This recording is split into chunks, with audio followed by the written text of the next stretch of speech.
We are honored today to have you as our guest. I'm your host, Michael Lange, and this is Education in the Community.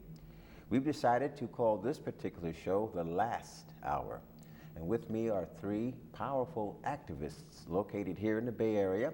And I want to start off with my far left, Mr. Kinara Sankofa. I want to welcome you back to the program. Thank you, Michael. It's good to see you again. How are things going for you? Going well, going fine. Thank you. We have plenty to talk about today. Of course. And to your immediate right is Reverend Dr. Kinara Sankofa. Thank you for having me on, Mike. Thank you. And I just want to say I've seen your name all over this town in different places, so I know you've been doing good work. Thank you. Appreciate it. Glad to be of service. Yes. And then Miss Tisha Wallace. Yes. CEO of Banco? Yes. That's correct. And what does Banco stand for? Black African National Action Coalition. Okay, well, thank you all for coming on the program today. We have a lot to talk about. I don't know if the hour that we have will give us enough time, but we talk about the last hour, talk about that hour of power. We talk about the communications. Particularly, I wanted to start off with communications between the African-American man and African-American woman, and maybe we start there, but we certainly want to cover a lot of other topics that fall around that, but a lot of it does come down to how we talk to or with or at each other. So let me just start off with you, Kinara. What's your take on the communications and how we can either improve them or maintain them? Well, I want to first say that once we are able to recognize that we need to have a talk is one of the first things, but many times that I feel that black men are having their discussion with black men, black women are having their discussion with black women, but we're not filling that gap, whereas we need to sit down and talk about what it is that black men are doing and or are not doing that's going to bring growth to the community and to the family. So I feel that we have to be able to sit down and talk with one another, because what is happening, in my opinion, is that white people call it superiority, I call it white inferiority, is doing to our people is we're clubbing each other over the head because we're not understanding where this problem stems from. So I believe once we start to understand where the problem stems from, then we'll be better off. You brought up a great word too, family, because this is we're watching it disintegrate before our very eyes. I would like to ask Kinara, what are your views on the family and what has happened to it, if it's in good shape or if it's in retrograde? Well, certainly I would say that at this point it's in retrograde, because we don't have what is traditionally is called a family. You have a system now where the system decides what family is, and on any given year you will get information as the new family dynamic. And personally, I don't know but one family dynamic, and that's the one I, try to go with for as my own personal growth and development. But people, in order to be a family, you have to be able to communicate. Father has to know what a father does. Mother has to know what a mother does.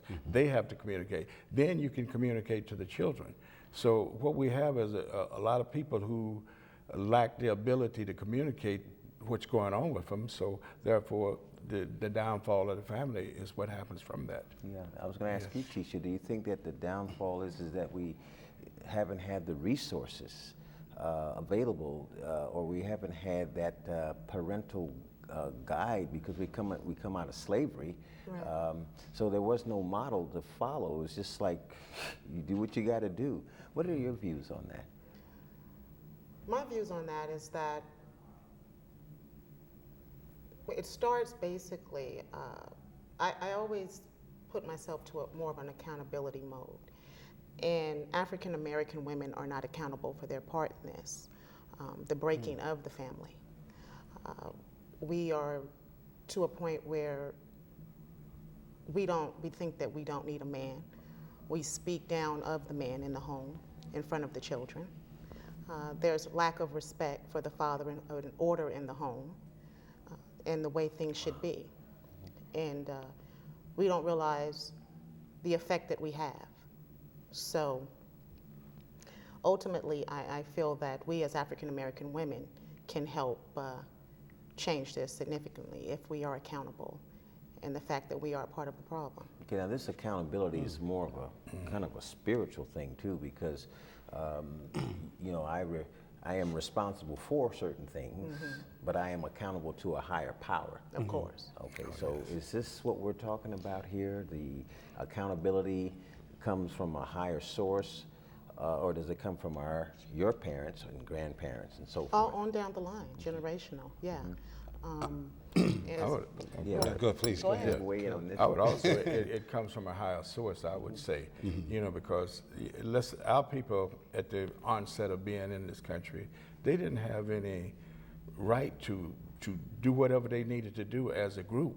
I mean, they took their God away from them and they gave them a book or a new religion that has nothing to do with spirituality. It has to do with them religiously going and participating in an activity. And I think for my own personal self, I began to realize who I was when I started to listening to that higher voice, that spiritual voice that tells me that, you know, I am the definer of my destiny and not the circumstances I'm in or the country that I happen to be in at that particular moment. How young or old were you when that epiphany? I think it started to happening around, I think I was probably about 26. I was right around the time I had met Malcolm. Before that, and I'd kind of lived a life that was kind of useless, wasn't doing anything, you know, and that just showed me that I wanted something to do different with my life. And I remember what my grandfather said. He said, you have a responsibility to leave the world better than what you found it. And I started to ask myself, how do I do that? You know, and a lot of us out there, I think, are looking, trying to find the answer to that. And at that time, I didn't see the whole picture. So I started to try to do it through my children. I wanted to figure a way to engage with them, communicate with them at a level that I had never been communicated with. And I had a real relationship with my children, so that I felt good about being a father. So I think that was the turning point for me about that time. I want to touch base, if I may, back to what Tisha was saying about black women here in America. I first also want to say, before I go there, is Dr. Frances Quest Welsing said that it's not the black man's fault, it's not the black woman's fault. What we are dealing with is a system. We're dealing with racism, and until we understand that we are at war, and we are at war oftentimes with ourselves because we're not understanding what is going on. And because of the indoctrination, because of the assimilation, because of us being educated by someone who never took our spirituality, our gods, our culture, our whole life, any of those things worth a grain of salt, then by being indoctrinated into something totally different and totally new, then we have these problems or issues that's coming out of the black family. Single household parenting. It's not the black woman's fault, and it's not the black man's fault. Systematic. It's a system that we are not addressing. And we oftentimes simply want to simply say, okay, well, just get over it. Okay, it's past just get over it. We have to really see what's going on. I work with young youth between the ages of 16 and 25 years of age. They cannot go to school and find someone that looks like them that's going to give them their story. We have to tell our story, and we have to understand what's going on. So that's the history. They need to have the history. I'm just wondering if a person's work, career, what their heart aches to do is born with them, and their life's journey is to find my life's work so that I can make this world a better place than the one that I was born in. What do you think about that? I think it is born within you. Okay. I think before you're even created, when in the process of the creation, your purpose is known. It's just a matter of you catching up to it and receiving it. We run from what we're supposed to do in our purpose. It takes a long time in the process before you start praying for what your purpose is. I mean, when you're in your teens and your 20s, it's not very many of us that pray and ask, what is my purpose on this earth? If it's not something that jump out at you like an athlete or a singer or something like that, that naturally everyone kind of cheers you on and tells you this is what you're here for. And you have to search a little deeper for your purpose. That doesn't start coming until later on in time after you have a little wisdom and things have, a couple of doors been shut on you and a couple of things have went wrong, and you connect spiritually to your higher power and spiritually within yourself to then start reaching deeper, to then want to know How would what you your do purpose that? is. How would you do that, if I may ask, when a young black male feels the first thing is that because of his paint job, because of his skin color, that he was born a problem, that he was born that he's not going to have all these particular rights that any other group of people may have simply because he's a black man?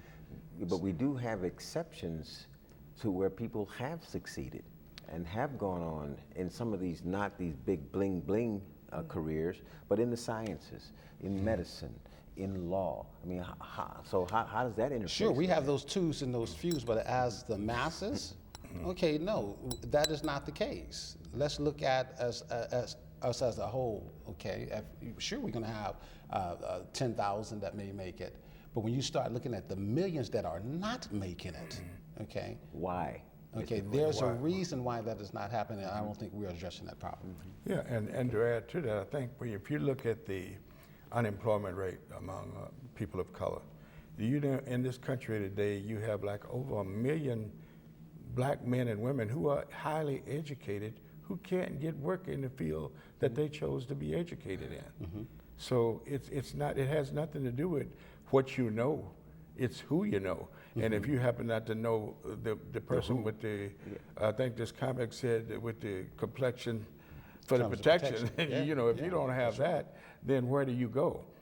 Just like I was talking about a while ago about the brother who had a contractor, been a contractor all his life. You know, his father turned the business over to him, but things went downhill.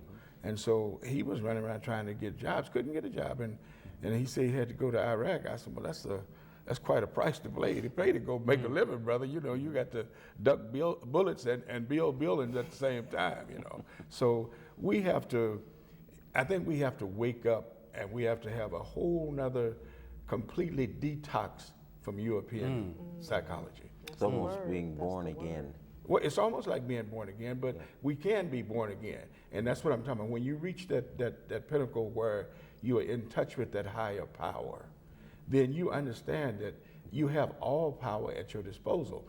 But because of all the lack of information, that we don't control the media, we don't see it in our face every day, and our kids don't see it, and they look at their parents and their parents don't see it. So, you know, there's nothing wrong with the kids the way they are. They're just following what their parents have been doing.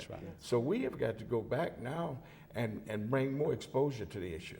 Let people know that, you know, bling bling, having a car or signing a contract with the NBA is not the ultimate goal in life, because they can take that away from you anytime they want to. Just like just a few days ago, this brother spoke out. He has a contract with the Indiana Pacers, but he has a big contract, multi-million-dollar deal. But he spoke out and said that the Ray Rice thing, where they did a double jeopardy on him because they suspended him for 2 games for the domestic violence. But then after they got the video, they went back and said, oh, we're going to throw another thing on top of you. This brother spoke up and told him he thought it was improper, and they told him to shut up. You know, I think he learned what freedom of speech means now. You know, just because you got $30 million in your pocket means absolutely nothing to these people. They control, and if you participate, you are under their control. Because I don't want to give up my $30 million, so I'm going to shut up. And he came out and publicly apologized for making a statement that he actually meant. Well, it goes to add on to that. You don't even have to make 30 million. You can be on just in 30,000. basic corporate America, and we have to keep our mouth